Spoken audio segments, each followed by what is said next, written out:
Anga foli baw ye aw minnu sɔgɔlen no Mali kunnafoni bɔlɔlɔw sanfɛ aw fɛfɛ bɛ Mali kɔnɔ ani Mali kɔkan bi sɔgɔmaden in na an ka portrait de femme jɛmukan an nan'u sigi Yirimajɔ an balimamuso Rokiatu Sidibe ka yɔrɔ la Rokiatu ye muso cɛsirilen dɔ ye donc an ka yala sera ale ma bi sɔgɔmaden in na a bɛna dɔɔni fɔ an ye RS Bio Cosmetics kan n'o y'a ka marque ye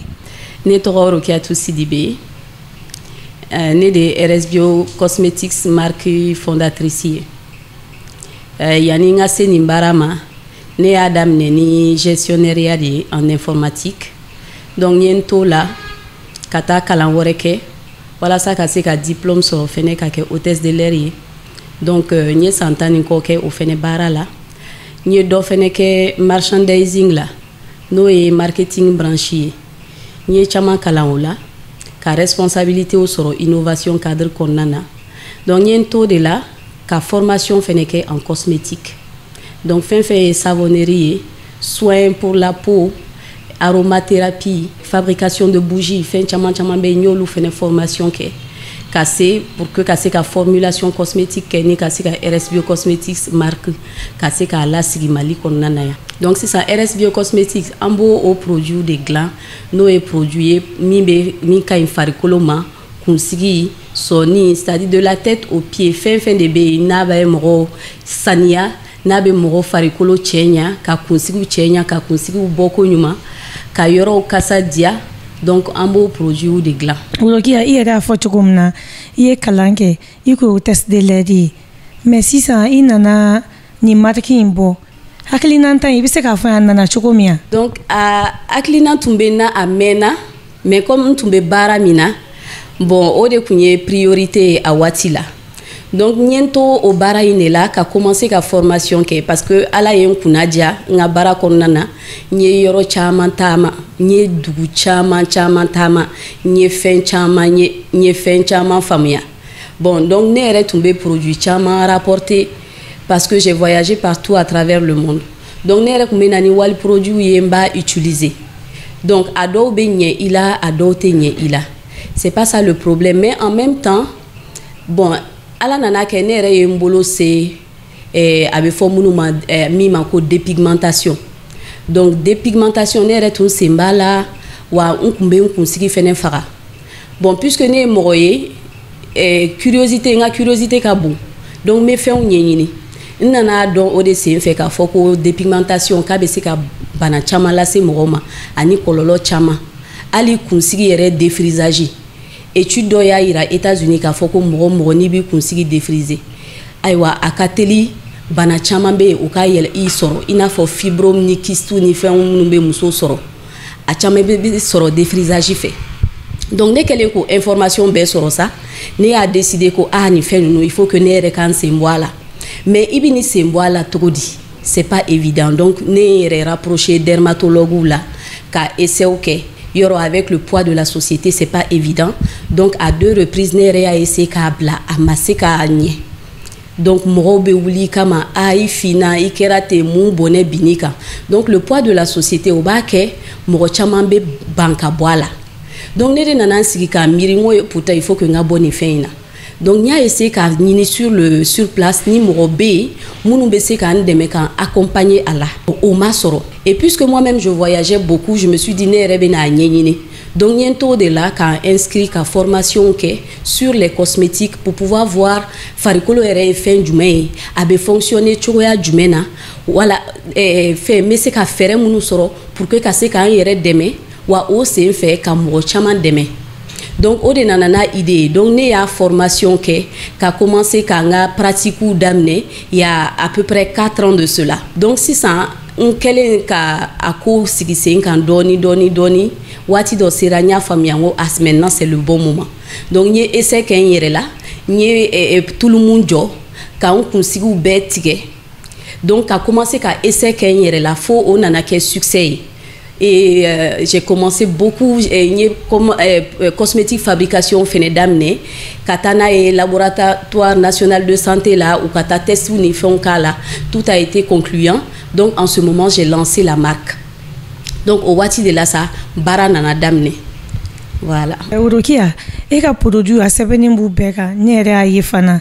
ni a tester fana k'u naturel do donc produit ninnu i b'u dilan ni an ka Mali fɛnw de wa ou bien i b'a kɛ cogo di parce que ɲɛ b'a la ko dɔ ye situlu ye dɔ ye carotte ye ba nɔnɔ bɛ dɔ la i bɛ se ka o ɲɛfɔ an ye dɔɔni. Awɔ RS Bio Cosmetics bɛ produit minnu kɛ produit naturel de do parce que an y'a décidé ka taa naturel kan pourquoi parce que industrie cosmétique minnu bɛ yen la grande majorité hein surtout minnu ye belebeleba ye bon u bɛ cosmétique minnu produit a produit chimique ka ca kɔnɔ n'i nana ka na a étiquette kalan ka ingrédients kalan i bɛ n'a sɔrɔ fɛn caman b'a kɔnɔna na min bɛ kɔlɔlɔ lase mɔgɔninfin ma i n'a fɔ dérèglement hormonal a bɛ banaw se mɔgɔ ma fɛn caman b'a kɔnɔna na c'est trop a bɛɛ tɛ se ka citer donc o de senfan fana y'a décidé k'an bɛna produit cosmétique bila mɔgɔw ka disposition na min tɛ kɔlɔlɔ lase u ma min ye naturel ye donc an b'an ka cosmétique ninnu dilan ni situlu gɛrɛgɛrɛ de ye donc beurre de cacao an ka tulu minnu bɛ sɔrɔ yan ani fana on est obligé de prendre aussi ailleurs an bɛ minɛnw ta ka bɔ kɔ kan awɔ donc i n'a fɔ huile de coco fɛn wɛrɛw bɛ yen minnu tɛ sɔrɔ anw yɛrɛ fɛ Mali kɔnɔ directement an b'o bɔ kɔ kan ka na pour que ka se ka an yɛrɛ ka cosmétique produit ici Mali la yan de façon naturelle kɛfɛn minnu b'a kɔnɔ an yɛrɛ b'a dɔn wa an b'a dɔn fɛnɛ an tɛ chimie wɛrɛ k'a la donc a tɛ kɔlɔlɔ lase mɔgɔw ma donc c'est vraiment ça o de y'an ka taabolo yɛrɛ ye ka se ka cosmétique produit mɔgɔninfinw bɛ min ta ka utiliser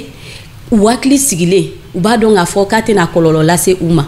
donc c'est vraiment ça l'objectif de RS Bio Cosmetics. Rokiatou ne ye ka produit ninnu ye cogo min na ɲɛ b'a la nin ye cɛsiri dan ye baara kɛlen don a la hali a kɛcogo fɛ i b'a dɔn e ye gɛlɛya dɔw sɔrɔ a kɔnɔna na wa. Gɛlɛya awɔ jɛnatigɛ ko o ko n'i b'a kɛ i bɛ gɛlɛya sɔrɔ a la donc bien sûr gɛlɛya sɔrɔla la gɛlɛya caman yɛrɛ sɔrɔla la a fɔlɔ yɛrɛ y'a ye fɔlɔ n'i ye idée sɔrɔ i bɛna idée in baara cogo di walasa k'a kɛ réalité ye o ye gɛlɛya fɔlɔ ye parce que mɔgɔ caman bɛ yen u b'a fɔ ni idée bɛ n na n bɛ fɛ ka nin kɛ n bɛ fɛ ka nin kɛ nka u kan ka taa ni sira min ye u t'a dɔn donc o bɛ yen volonté bɛ yen mais i bɛna na action poser ka na walew kɛ min b'a to i bɛna se k'a réaliser cogoya min na o ye pas fɔlɔ ye donc ensuite n'i y'o kɛ baara misɛnnin caman de b'a kɔnɔ i kan ka minnu kɛ bon plus i bɛ k'a kɛ plus i bɛna ye k'a fɔ ko nin yɛrɛ b'i manquer donc f'i ka taa o savoir ɲini f'i ka taa information ɲini o bɛɛ b'a la n'o bɔra la fɛnɛ matière première yɛrɛ o yɛrɛ ye problème ye parce que a kun ka d'an ye an ka se ka an ka matière première bɔ Mali kɔnɔ yan ka se ka Mali fɛnw valoriser dɔw bɛ sɔrɔ yan mais dɔw tɛ sɔrɔ yan donc i obligelen don ka taa ta kɔ kan ka na donc o fɛnɛ n'a gɛlɛya bɛ ɲɔgɔn na trouver ka se ka fournisseur ɲɛnaman sɔrɔ min sérieux don min b'a ka production kɛ norme kɔnɔna na o fɛnɛ o man nɔgɔ donc n'i y'o sɔrɔ kuma min na yɔrɔ n'i ye production kɛ n'i tilal'o la i n'i ka produit bila minɛn dɔ kɔnɔ n'olu ye contenant ni emballage ni fɛnw ye donc o problème ba fɛnɛ bɛ Mali kɔnɔ donc de plus en plus solution dɔw bɛ ka sɔrɔ a la mais a ma kɛ 100% ye fɔlɔ donc i obligelen don ka fɛnw bɔ kɔ kan donc o problème ba bɛ yen donc pour que ka se ka fɛn bɔ kɔ kan k'a fɔ k'i bɛ nafa sɔrɔ a la fo fɔnba de ka k'i la ni fɔn t'i la a ka gɛlɛn donc mɔgɔw ma idée sɔrɔ il y a des gens qui ont eu l'idée maintenant k'a fɔ ko an ka fara ɲɔgɔn kan an k'an ka wariw fara ɲɔgɔn kan ka se ka sanniba kɛ ɲɛ kelen ka na parce que n'i taara kɔ kan k'i bɛ taa contenant san i n'a fɔ par exemple n'an y'a ta n'an ye Chine exemple ta n'i bɛ fɛ ka contenant bɔ Chine ka na walima ka emballage bɔ Chine ka na i tɛ se ka 2 4 den 20 den 40 san donc i obligelen don ka san de par milliers olu b'a f'i ye de 1000 3000 5000 bon ni e mi ka fɔ man ca i tɛ se ka wuli k'a fɔ ko i bɛ taa olu san o cogoya la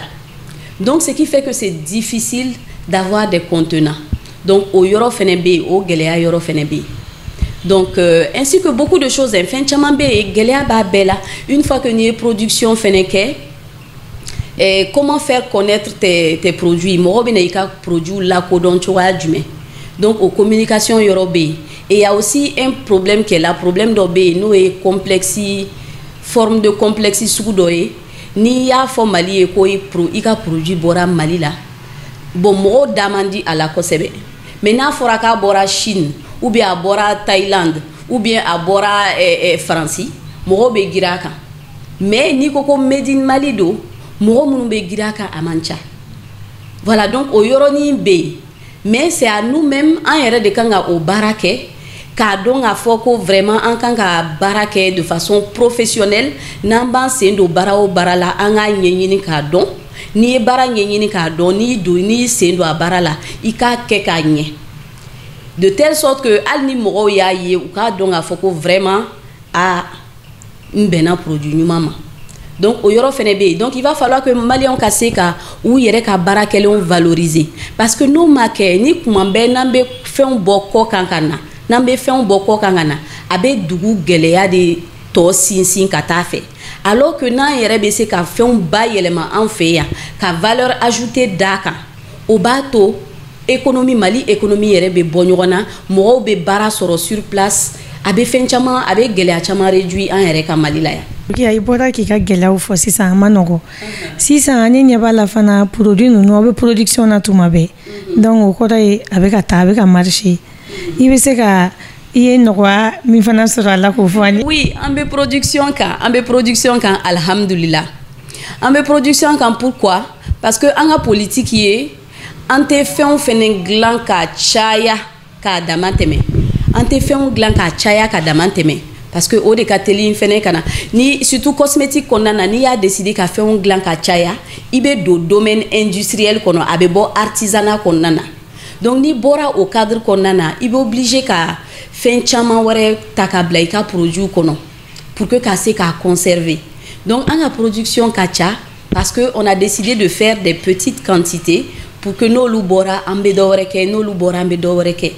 Donc au bas to mɔgɔw bɛ produit naturel sɔrɔ produit frais sɔrɔ et l'eau bɛ bɔ joona ni l'eau dɔ bɔra i bɛ l'eau dɔ dilan. Donc nɔgɔya min sɔrɔla la o y'a ye ala ni tiɲɛ na dɛmɛ yɔrɔ la parce que n'i bɛ baara fɛn fɛn na f'i ka gɛrɛ mɔgɔw la minnu b'a ɲɛdɔn mais n'i yɛrɛ ko i kelen k'a sira ta fo ka taa résultat sɔrɔ a la a bɛ se ka kɛ i bɛ résultat sɔrɔ mais i bɛ mɛn i bɛ sɛgɛn i bɛ ɲɛma nɔgɔ si mais n'i sera ka gɛrɛ mɔgɔ la minnu b'a dɔn expérience bɛ mɔgɔ minnu na dɔnniya bɛ mɔgɔ minnu na n'i gɛrɛla olu la o b'a to i ka sira bɛ teliya donc o yɔrɔnin kɛra anw ka chance ye. Bon, min fɛnɛ an ye nɔgɔya min sɔrɔ a la o y'a ye vraiment an ma duti mɔgɔw ma duti caman don an ka produit la an kɔni y'o chance sɔrɔ mais c'est que an ye chance bɛ bila de notre côté on a mis toutes les chances de notre côté parce que an bɛ baara kɛ selon les normes cosmétiques internationales donc an b'an ka produit fɛn an yɛrɛ de y'an ka formules bɛɛ bɔ an ma taa mɔgɔ ka fɛn copier. An yɛrɛ de y'an sigi k'an ka formules bɔ k'a yira k'a fɔ ko nafa b'an ka Mali fɛnw na n'o ye ba nɔnɔ ye n'o ye ɲɔgɔmɛ nɔnɔ ye n'o ye karɔtiw ye an yɛrɛ bɛ fɛn minnu sɔrɔ yan aloe vera fɛn fɛn bɛ sɔrɔ yan an yɛrɛ de y'a essayer k'a bɛɛ valoriser ka formules bɔ n'o ye donc an ka fɛnw bɔlen a diyara mɔgɔw ye parce que mɔgɔw yɛrɛ ɲumana ko olu ma deli ka safinɛ ye ɲɔgɔmɛ nɔnɔ bɛ min na donc ça a créé la différence donc o ye innovation yɔrɔ ye. Ce qui fait que vraiment, mɔgɔw ye confiance d'an kan parce que an y'a baara kɛ dans un cadre vraiment professionnel an y'an ka emballage bɛɛ kɛ professionnel ye donc ni mɔgɔw ye produit ye caman yɛrɛ ka teli k'a fɔ ko ko o tuma ko nin dilanna Mali de la wa oui ce sont des produits maliens mais c'est juste que an fɛnɛ b'a lajɛ n'i bɛ ko kɛ i b'a essayer ka tɔ ka niveau lajɛ k'a yɛlɛ ka taa au niveau la. Voilà, o de bɛ baara nɔgɔya. Ok, i ye niveau ko in fɔ sisan an y'o faamu mais taa ɲɛfɛ i ka objectif je pense que i bɛ ka taa s'a ma dɔɔni dɔɔni mais hali bi taa ɲɛfɛ e tun bɛ fɛ i ka objectif yɛrɛ ye mun ye. Objectif ka ca objectif fɔlɔ yɛrɛ ye min ye mɔgɔw ka se ka produit sɔrɔ des produits sains ka utiliser o ye objectif fɔlɔ ye ça c'est le premier objectif. Ni mɔgɔw y'a faamuya k'a fɔ ko produit artisanaux filɛ nin ye produit cosmétique artisanaux filɛ nin ye bio de don c'est naturel ni n y'a utiliser a ka ɲi ne yɛrɛ ma n k'a utiliser n ka famille kɔnɔ n k'a kɛ ka n denw labɛn avec vraiment sababouye ou éviter qu'un problème d'osoro. Ça c'est le premier objectif. Donc que les gens comprennent que en ata bio des produits naturels au cas où ça ni produits chimiques chaman produits kelen kono ou ba ka kono on va utiliser, ça crée d'autres problèmes. Donc objectif follow yodi. Maintenant objectif flana, c'est de pouvoir créer des emplois. Objectif yodi, pouvoir créer des emplois sur place. Kasser ka moro formé. Pas mal de gens m'appellent ou pour que la formation qu'on y fait nyényini. Bon, ambe ko barake nala sona ma ko fait abena parce que ni bi c'est no fin na fika nyényini kasa dana au lieu de faire les choses au hasard. Donc ambe ko ben nyényini pour que moro kase ka former localement main d'œuvre de qualité au kase ka soro. Donc parce que ambe yoro minabi, il faut comprendre que en temps normal, il n'y a pas de concurrence. Concurrencité yo. Parce que moroté mi mese ka Mali marché est couvert comment te ka boko kan kata couvert. Donc surtout jamana yere be sira min kan sisa anga nga nyoron demede wala sa ka se ka marché en yere ka marché local ka se ka o yere ta folo pour que ka se ka continuer ka boko kan. Maintenant au objectif mana atteint, c'est de pouvoir vraiment ka clientèle fene bonya faut ka bon Mali kono kata Mali kokan anga lakodon fan befe.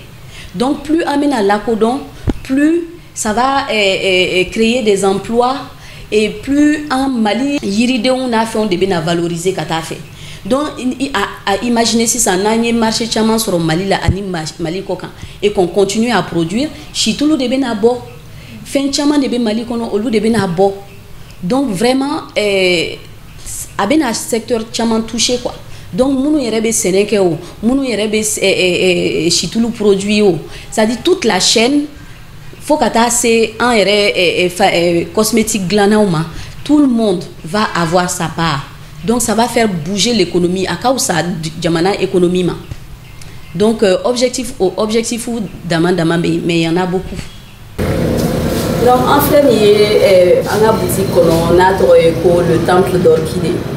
Le temple d'orchidée qu'on a, RS Biocosmetics qui a produit Bella Djelebe Soraya. Donc, en RB fin là, ani accessoires de bain, nous porte savon, ani serviette visage ni gants, ani kit de rasage pour les hommes. Donc, au bébé Soraya Kafara a produit. Donc, ici, ce sont nous bougies de massage. Massage sur beni segen de bi farikolo la ni ibe fe ki yere jayi yere ki farikolo wala olu bebe so nous ye bougie parfumé le ibe mi ke ka yoro kasadia olu bambolo nous ye seon ta ye ni be fe ki ka pédicure ke ki se entretien ke au produit de fleurs ya o bebe ambolo ni safne nous ye safne ni chantilly gourmand ni safne ni shampoing mi be ke ka bonsiki ko ale ko kadi mo we ko sebe ni bɛɛ fɛnɛ y'an ka safinɛw ye an ɲɛ bɛ fɛn fɛn na ni safinɛ in ni tɔgɔ ye ko la kaisienne ale dilannen don n'an ka yan gɔngɔlili o camanba de b'a kɔnɔna na ani gɔngɔlili huile essentielle voilà donc an bɛ vraiment an bɛ Mali de valoriser an ka produit kɔnɔna na ni ye nin fɛnɛ ye n'a bɛ fɔ a ma ko reine du désert ale dilannen don ni ɲɔgɔmɛ nɔnɔ de ye. On a ɲɔgɔnna caman a bɛ nafa caman lase farikolo ma a bɛ farikolo balo a b'a nuguya vraiment a bɛ ko caman kɛ donc ninnu bɛɛ y'an ka produit ye nin ye situlu b'an bolo beurre de cacao b'an bolo ani tulu minnu bɛ sɔrɔ Mali la ani minnu tɛ sɔrɔ Mali la huile d'olive huile d'abricot huile de bourrache huile d'amande huile sugu bɛɛ b'an bolo yan bɛ sɔrɔ an bolo. Dengerenu fene ni denmisɛnninw ka entretien bɛ kɛ ni produit minnu ye olu fene bɛ yan n'o ye tulu ye n'o ye liniment ye n'o bɛ kɛ ka denmisɛnninw jɔsi bobara jɔsi walasa kusi kana kɔlɔlɔ lase u ma ani farikolo ta min bɛ kɛ ka u mun o bɛ yen kunsigi gamme fene o bɛ sɔrɔ an bolo yan donc o produit bɛɛ la nin bɛɛ lajɛlen dilannen don anw yɛrɛ de fɛ Mali la yan. Voilà. Orokia sisan an ka jɛmukan kuncɛtuma sera ko I bɛ se ka conseil jumɛn di muso tɔw ma minnu bɛ so u tɛ fɛn na u tɛ k'a ɲɛɲini ka dɔ k'u yɛrɛ ye ani fana muso minnu tɛ ka an ka produit naturel utiliser n'u bɛ ka essayer ka u yɛrɛ lajɛ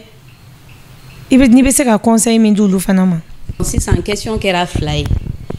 N bɛna daminɛ dépigmentation yɔrɔ de la. Je pense que n tun kuman'o kan ka ban. A fɔ ko farafingolo ye golo cɛɲumanba de ye. Nafaba de bɛ an golo in na wa a bɛ an kisi fɛn caman ma ani bana caman ma fo mɔgɔw k'o faamuya déjà. Donc dépigmentation mɔgɔw k'a bila progressivement hali ni min tɛ se ka bila yɔrɔnin kelen i bɛ commencer k'a baara kɛ a kan dɔɔni dɔɔni an bɛ se ka mɔgɔ caman accompagner o la. Donc o yɔrɔnin bɛ yen ni dépigmentation kɔni bɔra la sisan par rapport au mɔgɔ minnu bɛ so